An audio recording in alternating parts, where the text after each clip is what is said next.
اعوذ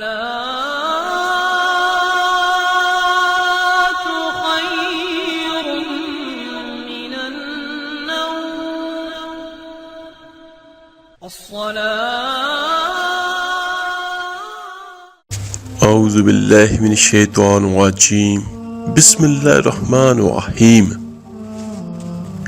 شروع کرتا ہوں اللہ تعالیٰ کے ببرکت نام سے جو بڑا رحمان اور رحیم ہے۔ السلام علیکم ورحمۃ اللہ وبرکاتہ۔ میرے عزیز بھائیو بہنوں اور بچوں، آج کا جو ہمارا موضوع ہے وہ اللہ تعالیٰ کی رضا کا ہے کہ ہم اپنے اللہ کو کس طرح راضی کریں گے۔ تو آج کے اس ویڈیو میں میں آپ کو حدیث کے ساتھ بیان کروں گا وہ کلمات جن کو اگر آپ اپنی زندگی کا معمول بنا لیں اور پڑھ لیں تو انشاءاللہ تعالی ہمارے گناہ بھی معاف ہوں گے اور اللہ تعالی ہمیں راضی بھی کرے گا۔ اور ایک چھوٹی سی درخواست میں آپ سے اور کرنا چاہتا ہوں، سارے کام دنیا کے لیے ہی نہ کریں۔ کچھ کام ایسے بھی ہوتے ہیں جو بندہ فقط اللہ کی رضا کے لیے اور آقا کریم صلی اللہ علیہ وآلہ وسلم کی سنت سمجھ کر کرتا ہے، اور یہ دنیا تو آخر میں ختم ہونا ہی ہے، ہمیشہ ہمیشہ کے لیے رہنے والی زندگی جنت میں ہوگی۔ تو اگر ہم تھوڑا سا وقت نکال کر یہ جو دعا آج کی ہے اس کو پڑھنے میں آپ کے صرف کچھ سیکنڈ لگیں گے تو اس سے انشاءاللہ تعالی اللہ راضی بھی ہوگا، اور جب اللہ راضی ہو گیا تو ہمارے سب دنیا کے کام بھی ٹھیک ہوں گے اور آخرت کے کام بھی بنیں گے۔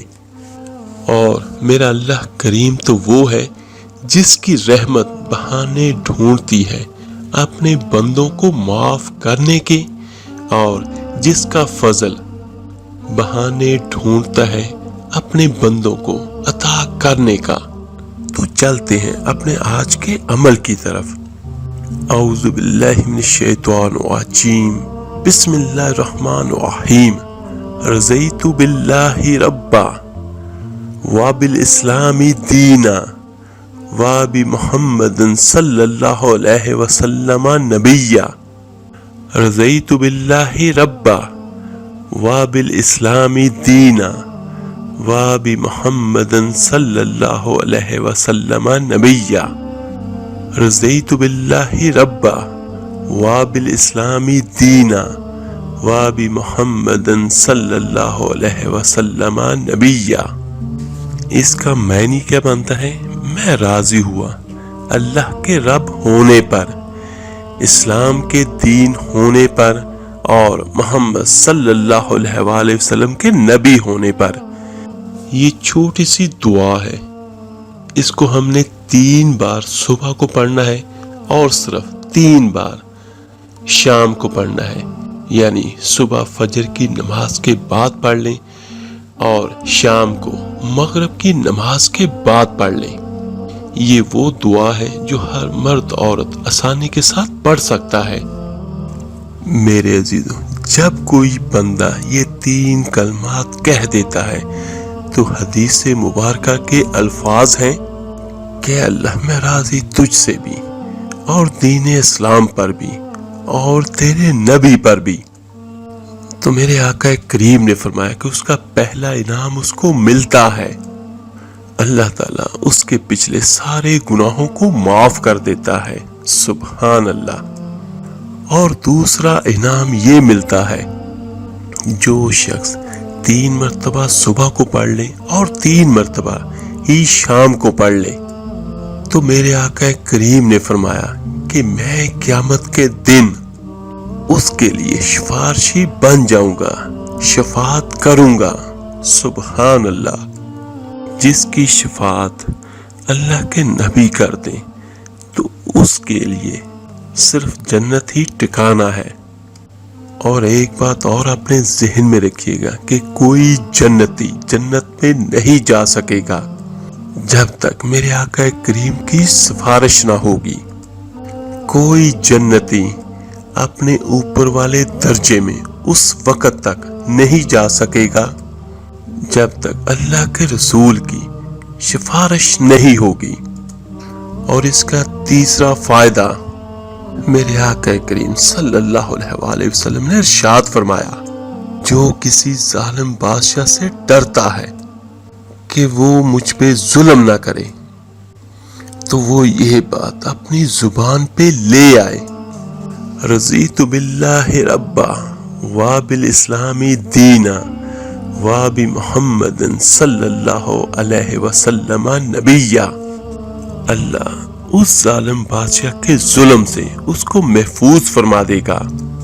اور اس کا چوتھا فائدہ میرے آقا کریم صلی اللہ علیہ وآلہ وسلم نے فرمایا، میں ضامن ہوں، میں اس شخص کا ہاتھ قیامت کے دن اپنے ہاتھ سے پکڑوں گا اور اس کا ہاتھ پکڑ کے خود جنت میں داخل کرواؤں گا۔ سبحان اللہ۔ اور اس کا پانچواں فائدہ جو روایت میں ہے، میرے آقا کریم صلی اللہ علیہ وآلہ وسلم نے ارشاد فرمایا، اللہ تعالیٰ نے یہ حق رکھا ہے، اللہ تعالیٰ قیامت کے دن اس کو جنت میں تو داخل فرمائیں گے بلکہ اس وقت تک نعمتیں دیتے رہیں گے کہ جب تک کہ وہ شخص بول کے نہ کہہ دے گا کہ اے میرے اللہ میں راضی ہوا۔ اور میرے عزیزوں، جس کو اللہ راضی کرے گا تو انشاءاللہ تعالیٰ اس کا ٹھکانہ جنت کے اعلیٰ درجات میں ہوگا اور اس کے لیے جنت کی خوشیوں بھری زندگی ہوگی۔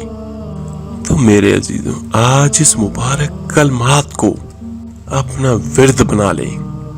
اللہ تعالیٰ سے دعا ہے، اللہ تعالیٰ آپ کو اور مجھے، ہم سب کو وہ عمال کرنے کی توفیق عطا فرمائے جس سے میرا اللہ اور اس کا محبوب اس دنیا میں بھی اور آخرت میں بھی ہم سے راضی ہو۔ آمین ثم آمین۔ اس ویڈیو کو لائک اور شیئر ضرور کیجیے گا، صدقہ جاریہ سمجھ کر آپ میرے لیے دعا کیجیے گا، انشاءاللہ میں آپ سب کے لیے ضرور دعا کروں گا۔ تو ملتے ہیں جلدی انشاءاللہ تعالی ایک نئے وظیفے اور عمل کے ساتھ۔ اپنا بہت بہت خیال رکھیے گا۔ اللہ حافظ۔